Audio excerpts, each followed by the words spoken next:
Bon les amis, s'achève une journée un peu particulière au Sénat, puisqu'on a eu la chance d'avoir Bruno Le Maire qui est revenu de Suisse pour nous expliquer comment il s'est débrouillé pour faire passer un déficit public prévu à 4,4% pour l'année 2024 à 6,1% en fin d'année dans ce qui est maintenant attendu aujourd'hui. C'est plus le même homme qui est devant nous. En juin dernier, quand il venait ici, il nous expliquait, c'est une déclaration réelle, c'est pas une blague, il nous disait « j'ai sauvé », au singulier d'ailleurs, « j'ai sauvé l'économie française ». Si aujourd'hui nous avons un niveau de dette élevé, c'est pourquoi? C'est parce que j'ai sauvé l'économie française, Benjamin Duhamel. Vous pourriez mettre ça aussi à mon actif.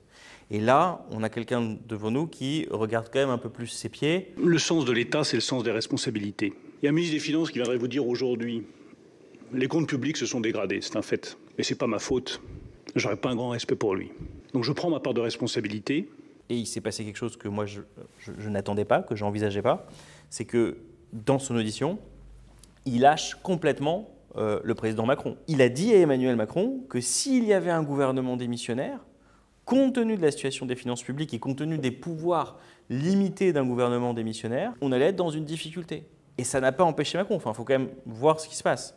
Si ce que dit Bruno Le Maire est vrai, ça veut dire que Macron est au courant qu'il y a un problème grave sur les finances publiques et qu'il sait ça et que quand même, il prend ces 8 semaines pour faire sa nomination du Premier ministre et que donc il accepte de mettre économiquement la France en danger pour gérer ses propres contorsions politiques. Puis la deuxième chose, c'est que sur l'explication du déficit, il a complètement changé de discours. C'est la faute des services maintenant. Il y a eu une erreur de prévision. C'est peut-être vrai. Il y a sans doute eu une erreur de prévision dans les choses qui ont été annoncées.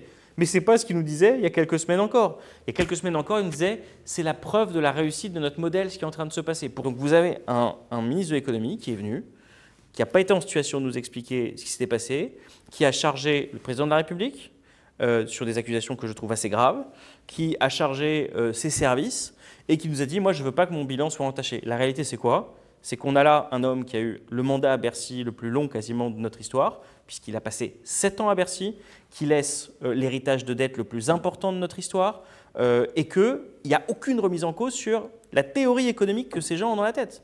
La théorie du ruissellement. Il n'y a aucune remise en cause sur l'idée de dire le ruissellement, c'est-à-dire la baisse des impôts des riches va faire du bien à tout le monde et ça va augmenter la croissance. Il n'y a aucune remise en cause du fait que ça n'a pas marché, qu'il n'y a pas de croissance en plus, que la croissance est atone et que donc ils ont juste donné des cadeaux fiscaux avec zéro effet économique pour le pays. Il a dit à la commission auditionner d'autres gens.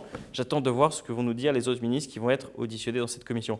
Mais les Français ont le droit de savoir la vérité. Donc si ça vous a intéressé, si vous voyez un peu ce qui se passe au Sénat là-dessus, n'hésitez pas à liker, partager, commenter cette vidéo. À très bientôt.